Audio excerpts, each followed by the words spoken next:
In the late 13th century, the world trembled at the very mention of the Mongols. They were a force of nature, an unstoppable tide of horsemen that had swept across Asia and into Europe. From the shores of the Pacific to the plains of Hungary, entire empires had been ground into dust beneath the hooves of their ponies. Their reputation preceded them, a terrifying blend of military genius, brutal efficiency, and sheer, overwhelming numbers. Cities that resisted were not just conquered, they were obliterated, their populations massacred as a warning to others. This was the fearsome power of the Chagatai Khanate, one of the successor states of Genghis Khan's colossal empire, and now it had turned its gaze south toward the fabulous wealth of India. India, under the rule of the Delhi Sultanate, was a glittering prize. It was a land of ancient cities, fertile plains, and unimaginable riches, stories of which had traveled far and wide along the bustling trade routes. For the Mongol leader Dua Khan, the ruler of the Chagatai Khanate, India was more than just a target for a quick raid. It was a territory ripe for permanent conquest. He envisioned incorporating the wealthy lands of Hindustan into his ever-expanding domain. Previous Mongol incursions into the subcontinent had been largely probing attacks, but this time was different. Dua Khan was dispatching his own son, the formidable Kutlug Khwaja, with a massive army to extinguish the Delhi Sultanate once and for all.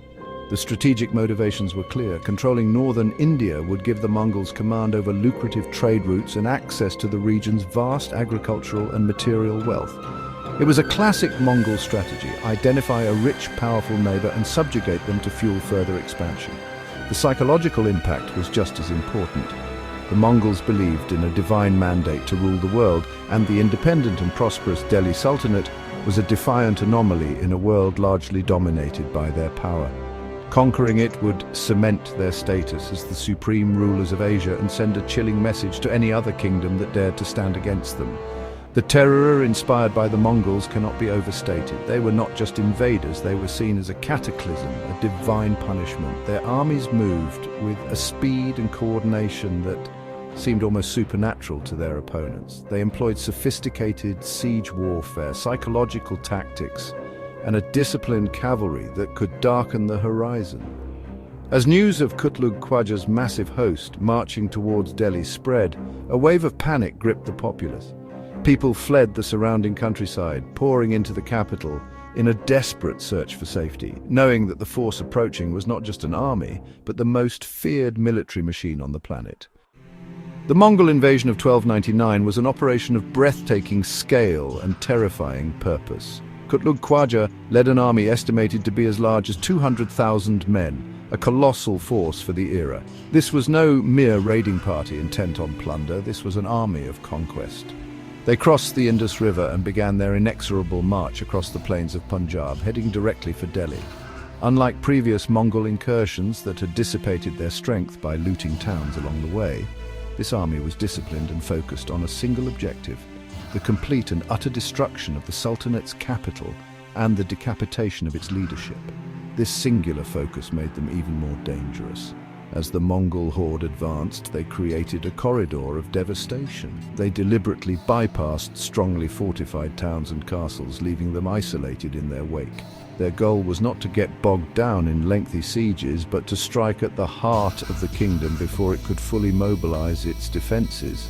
The speed of their advance was astonishing, covering vast distances with a logistical efficiency that few armies of the time could match. This relentless push sowed chaos and fear throughout the northern provinces of the Sultanate. Local governors and garrisons were overwhelmed, unable to mount any effective resistance against such a massive, fast-moving tide of warriors. The news of the approaching Mongols sent shockwaves through Delhi. The city swelled with refugees, its streets choked with people fleeing the countryside, bringing with them harrowing tales of the invaders' unstoppable advance. A palpable sense of dread settled over the capital. The situation was so dire that many of Alauddin Khilji's own advisors counseled against meeting the Mongols in open battle. They urged the Sultan to resort to diplomacy or to simply hold up behind the city's formidable walls and hope to wait out a long siege. They argued that facing such an immense and battle-hardened army on the field was tantamount to suicide, a gamble that could cost them everything. But the city of Delhi, though terrified, was the epicenter of a powerful and resilient kingdom. It was the political, economic and military heart of the Sultanate. The Mongols knew that if they could take Delhi, the rest of the kingdom would likely crumble. Their strategy was therefore a dagger aimed directly at its heart.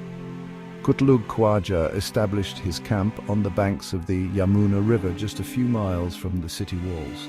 The stage was set for a confrontation that would not only decide the fate of Delhi, but would determine whether India would fall under the shadow of Mongol domination or remain a sovereign power. In this moment of supreme crisis, the character of the reigning Sultan Alauddin Khilji came to the fore. Alauddin was a ruthless, ambitious and deeply pragmatic ruler. He had seized the throne through treachery and bloodshed, but he was also a brilliant military strategist and a formidable leader of men. While his advisors quaked with fear and urged caution, advocating for a defensive siege, Alauddin understood the psychology of power. To lock himself behind his own walls would be a sign of weakness. It would project fear, not strength, and would demoralize his army and his people. He flatly rejected their counsel, declaring that he would meet the invaders in open battle. Alauddin's decision was a monumental gamble, but it was a calculated one. He immediately began to marshal the full military strength of the Sultanate. Orders were dispatched to every province, calling for troops to converge on the capital. He gathered his most trusted generals, men like the peerless Zafar Khan, known as the Rustam of his age, and the loyal Ulugh Khan. The Sultan personally oversaw the preparations, ensuring that his forces were well supplied, well armed, and well motivated. He rode through the camps, his presence a visible symbol of defiance and resolve, turning the pervading atmosphere of fear into one of grim determination. The Sultanate army that assembled to face the Mongols was a formidable force in its own right. It was a diverse and multi-ethnic army, comprising Turkish, Persian, Afghan, and Indian soldiers. Its core strength lay in its heavy cavalry and a large contingent of war elephants, which were often used as shock troops to break enemy lines. Alauddin, a master of military organization, arranged his forces in a traditional formation, a strong center protected by right and left wings, and a vanguard to lead the charge. He gave command of the strategically vital right wing to his most aggressive and celebrated general, Zafar Khan. The chosen battlefield was a plain at Kili, a few miles north of Delhi. It was open ground, perfect for the large-scale cavalry maneuvers that both armies favored. Alauddin knew that this would be a battle of shock, discipline, and nerve. He was not just preparing for a physical confrontation, he was preparing for a psychological one. By marching out of his capital to meet the fearsome Mongols on an open field, he was making a powerful statement. He was telling Kutlug Khwaja, his own men, and the world that the Delhi Sultanate would not cower in fear. It would stand, it would fight, and it would defend its existence to the last man. The Battle of Kili began with a thunderous charge. As the two massive armies faced each other across the plain, the Mongols, true to their aggressive nature, initiated the first move. Their left wing surged forward, aiming to smash the Sultanate's right flank. This was the moment of truth for the man commanding that flank, the legendary General Zafar Khan, known for his almost reckless courage and brilliant tactical mind. Zafar Khan did not just meet the Mongol charge, he launched a devastating counterattack of his own. His cavalry crashed into the advancing Mongols with such ferocious power that the invaders were completely stunned. Zafar Khan's charge was a spectacle of military prowess. He and his men fought with a desperate fury, tearing through the Mongol ranks and shattering their initial assault. The momentum of the battle on this flank shifted dramatically. The Mongol left wing, which had expected to roll over the Sultanate's forces, found itself broken and in full retreat. But Zafar Khan's blood was up.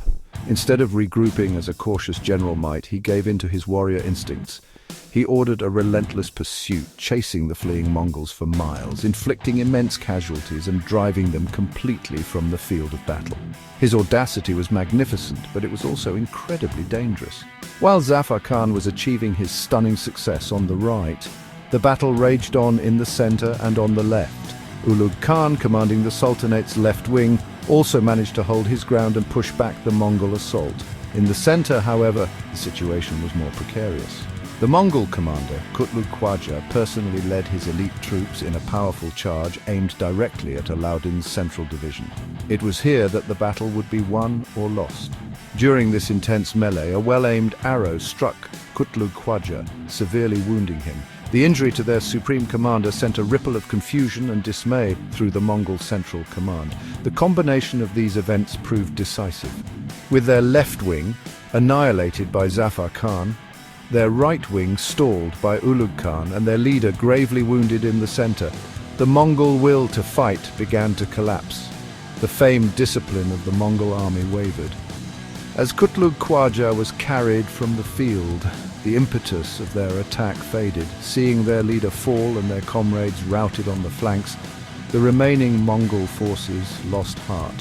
What had begun as an organized assault devolved into a chaotic and panicked retreat. The unstoppable horde had finally been stopped.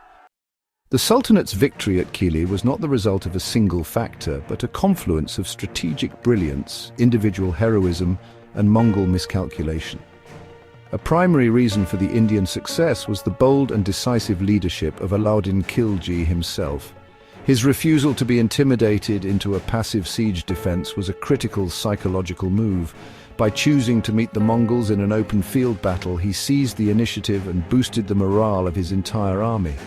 This proactive stance, contrasting sharply with the fearful strategies of many rulers who had faced the Mongols, set a defiant tone from the very beginning and inspired his soldiers to fight with exceptional valor. The tactical genius and sheer ferocity of General Zafar Khan played an indispensable role. His countercharge was the turning point of the battle. It did more than just repel a Mongol attack, it utterly shattered an entire wing of their army, a feat few commanders in the world could claim. While his subsequent pursuit was rash and ultimately led to his own death when he was ambushed far from the main army, the damage he inflicted was irreversible. He had broken the aura of Mongol invincibility on the battlefield. His heroic sacrifice, while a tragic loss, had already secured the momentum that would lead to the Sultanate's overall victory that day. Another key element was the composition and quality of the Delhi army. While the Mongols were masters of light cavalry and archery, the Sultanate army was a more balanced force. It boasted heavily armored cavalry capable of delivering devastating charges and, crucially, a corps of war elephants. These beasts acted as living tanks, terrifying to horses that had never encountered them before and capable of breaking through enemy formations. The discipline and training instilled by Alauddin ensured that this diverse force fought as a cohesive unit, able to withstand the initial shock of the Mongol assault and then deliver powerful counter-punches where they mattered most. Finally, the Mongols themselves made critical errors. Kutlug Khwaja's strategy relied on a single decisive blow to capture Delhi. By bypassing other strongholds, he staked everything on one battle. When that battle turned against them, they had no fallback plan or secure territory to retreat to. The severe injury to Kutlug Khwaja was a stroke of fortune for the Sultanate, as the loss of a charismatic leader in the heat of battle was enough to demoralize the entire Mongol force. Their command structure, so effective in victory, proved brittle in the face of a determined and well-led opponent, leading to a hasty retreat rather than a tactical withdrawal. In the immediate aftermath of the Battle of Kili, the Mongol army disintegrated. Their retreat was not an orderly withdrawal, but a desperate flight back towards the Indus. Hounded by the victorious Sultanate forces, they suffered further heavy losses from starvation, disease, and skirmishes along the way. The grand army of conquest that had marched on Delhi with such confidence was reduced to a shattered and demoralized remnant. The victory was total and resounding. It sent a clear message across Asia. The Delhi Sultanate was not a prize to be easily taken. For the first time, a major Mongol invasion aimed at conquest had been decisively defeated in a pitched battle. Despite the triumph, Alauddin Khilji was deeply sobered by the experience. The fact that the Mongols had been able to march all the way to the outskirts of his capital with such ease exposed the vulnerabilities of his kingdom. He recognized that this victory was a temporary reprieve, not a permanent solution. Determined to never again allow his kingdom to be brought to such a precipice, he initiated a series of radical military and economic reforms.